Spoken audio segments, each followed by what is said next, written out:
በአማራ ክልል በቀጠለው የሉና ተጋድሎ በበርካታ አካባቢዎች ውጊያዎች መደረጋቸው ተገለጸ። ስድስተኛ ቀኑን ያዘው የአብይ አህመድ አገዛዝ ዘመቻ ማዕበል በከፍተኛ ድል እየተመከተ መሆኑን ነው ከየቀጠናው በሚደርሱን መረጃዎች ማረጋገጥ የተቻለው። የአማራ ፋኖ ብሔራዊ ኃይል ምስራቅ አማራ ቀጠና ሚኒሊክ ዕዝ የላስታ ጀነራል አሳምነው ጽጌ ኮር የአርቢትን ምሽግ በመስበር በአብይ አህመድ ሰራዊት ላይ ብርቱ ኪሳራ ማድረሱ ተመልክቷል። በጎጃም በተለያዩ ቀጠናዎች ውጊያዎችና ልዩ ኦፕሬሽኖች የተካሄዱ ሲሆን በማቻካል በተካሄደ ጥቃት ሁለት የሻለቃ አመራሮች ሲያዙ አንድ የኮማንደር ኃይል ከናዛዡ መደምሰሱን ከቀጠናው የደረሰን መረጃ ያሳያል። በጎንደርም የሉና ተጋድሎ ተጠናክሮ በመካሄድ ላይ መሆኑ ታውቋል። የአማራ ፋኖ ብሔራዊ ኃይል ሰሜን ምዕራብ ቀጠና በላይ ዕዝ ዳግማዊ ቴዎድሮስ 5ኛ ኮር በትላንትናው ዕለት ከፍተኛ ድል የተመዘገበበትን ውጊያ ማድረጉን አስታውቋል። የአማራ ፋኖ ህዝባዊ ድርጅት የጎንደር ጠቅላይ ግዛት ዕዝም በሰሞኑ ውጊያዎች በርካታ ድሎችን እንዳገኘ ገልጿል። የህዝብ ግንኙነት ክፍል ኃላፊው አርበኛ ኪሩቤል ጎቤ ለአንከር ሚዲያ እንደገለጸው በርካታ ውጊያዎች ተደርገው በአገዛዙ ሰራዊት ላይ ከፍተኛ ኪሳራ ማድረስ ተችሏል። አመሰግናለሁ። እንግዲህ ዘመቻ ማዕበል በሚል ዘመቻ ያው በከፍተኛ ሁኔታ ወደ ክልል ብዙ ኃይል ያስገባ ከፍተኛ ውጊያ ለማድረግ ጥረት ሲያደርግ መሰንበቱ ይታወቃል።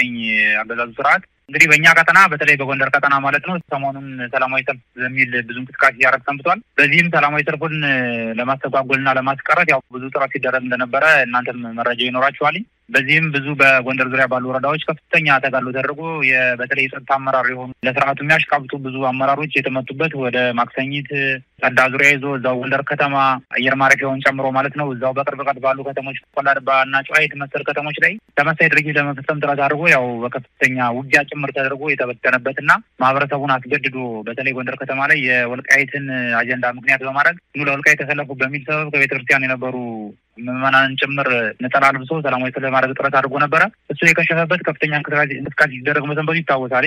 ከዛ በመቀጠል ትናንትናም ወደ ወገራ ቀጠና ሰፊ ኃይል ይዞ ተንቀሳቅሶ ነበር። ነገር ግን እሱንም ምንም ፍሬያማ ነገር ማድረግ አልቻለም። በቀጠናው የሚንቀሳቀስ የጎንደር ጠቅላይ ግዛት እዛ አካል የሆነ ጭና ክፍለ ጦር በአርበኛ መለሰ የሚመራ ማለት ነው ገደብዬ ላይ በከፍተኛ ሁኔታ መጥቶ እስከ ምሽቱ 2 ሰዓት ውጊያ ሲያደርግ አምሽቶ ያው መቶ የመለሰበት ሁኔታ ነበረ። ከዛ ሲቀጥል እንግዲህ በዛሬው ዕለት ነው ከፍተኛ ውጊያ ሲደረግ የዋለው በቀጠናው። ውጊያ ሲደረግ የዋለው በጣቁሳ ወረዳ ነው። ጣቁሳ ወረዳ እንግዲህ ዋና ከተማው የወረዳው ዋና ከተማ ደልጊ ነው። ከደልጊ ወጣ ብሎ አንዲት አሲን የምትባል ከተማ አለች። በዋናነት ከተማ ላይ የበጌ ምድር ክፍለ ጦር አካል የሆነች ጣና የምትባል ብርጌድ አለች እና የእሷ ብርጌድ መንቀሳቀሻ ቀጠና ነው ብሎ ስለሚያስብ ያን ከበባ ለማድረግና ለደልጊ ከተማ ቅርብ ከመሆኑ አንጻር ከቀጠናው ለማራቅ ከፍተኛ ኃይል ይዞ ተንቀሳቅሶ ነበረ ከንጋቱ 12 ሰዓት ጀምሮ ማለት ነው። እንግዲህ በቀጠናው እንቅስቃሴ እንደሚያደርግ ቀድሞ መረጃ ደርሶን ስለነበረ ቀድሞ መያዝ ያለበትን ቦታ ይዞ ነበር የፋኖ ኃይል። ከዛ ቀጥታ ፊት ለፊት እንግዲህ ሲመጣ ውጊያ ነው የተጀመረው 12 ሰዓት ከንጋቱ ማለት ነው። ከንጋቱ 12 ሰዓት ዛሬ ውጊያ ሲጀመር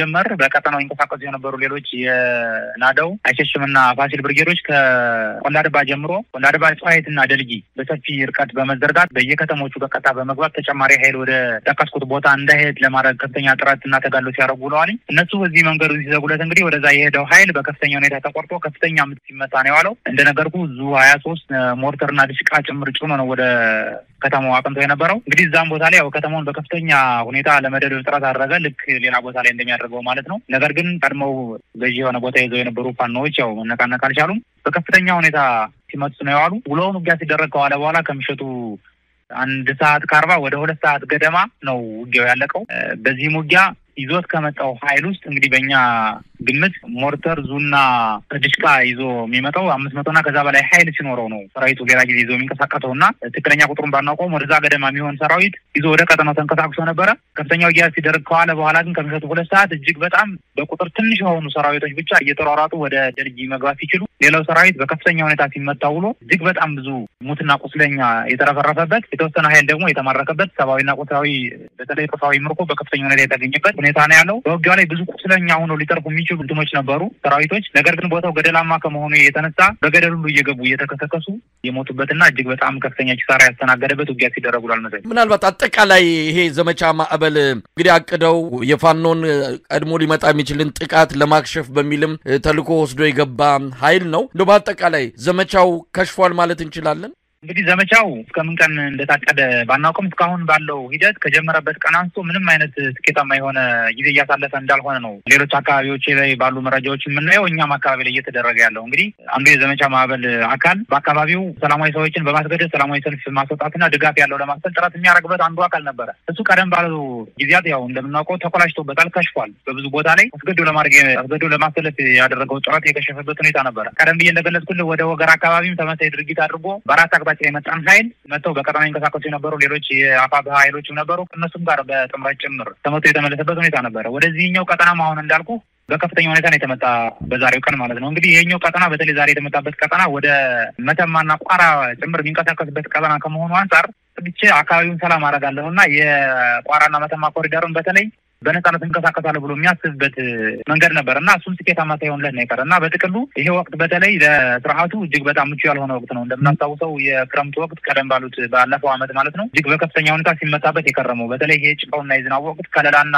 ሽፋንም ስለሚኖረው በተሻለ መልኩ ለሽምቅ ተዋጊ እንደ ፋኖ አይነት ላለ ሽምቅ ተዋጊ ምቹ የሆነ ወቅት ነው እና ከዛ አንጻር ፍጹም የተበላሸ ዘመቻ እያደረገ ነው ያለው እና ምንም ስኬታማ እየሆነ አይደለም የሚል ግምገማ ነው ያለን መሰለኝ። እንደው በአጠቃላይ ያለውን ወቅታዊ ሁኔታ በተመለከተ ለምታስተላልፉት መልእክት አለ? ይሄ ዘመቻ ማዕበል በእድል ነው እንደውም ይዞ የመጣው እድሉን ወደ ድል እንቀይራለን በሚልም በተለያዩ ቀጠናዎች የፋኖ ኃይሎች የመልሶ ማጥቃት እርምጃ ወስደው ከፍተኛ ድል እንዳገኙም ሰሞኑን በሰፊው ሲነሳ ነበረ። እንደው መልእክት አላችሁ ለአገዛዙም ይሁን በአጠቃላይ?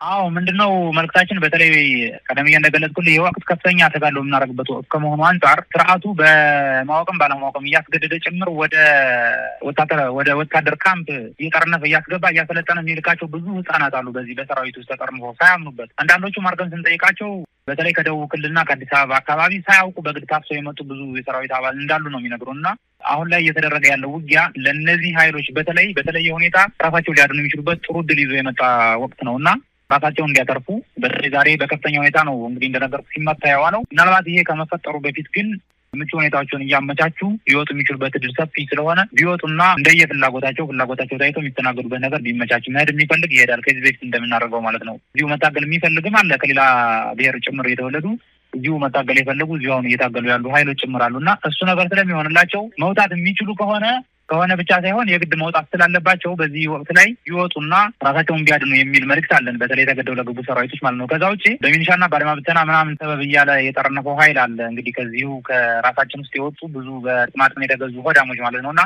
እነሱንም ማለት የምንፈልገው ከዚህ በፊት ብዙ ኪሳራ ነው እንግዲህ እየደረሰባቸው ያለው እንደምናስታውሰውና አሁን ላይ በተለይ የበልግ ወቅት ከመሆኑ አንጻር ብዙ እርሻና መሰል ነገር ሊሰሩ የሚችሉበት እድል ነው።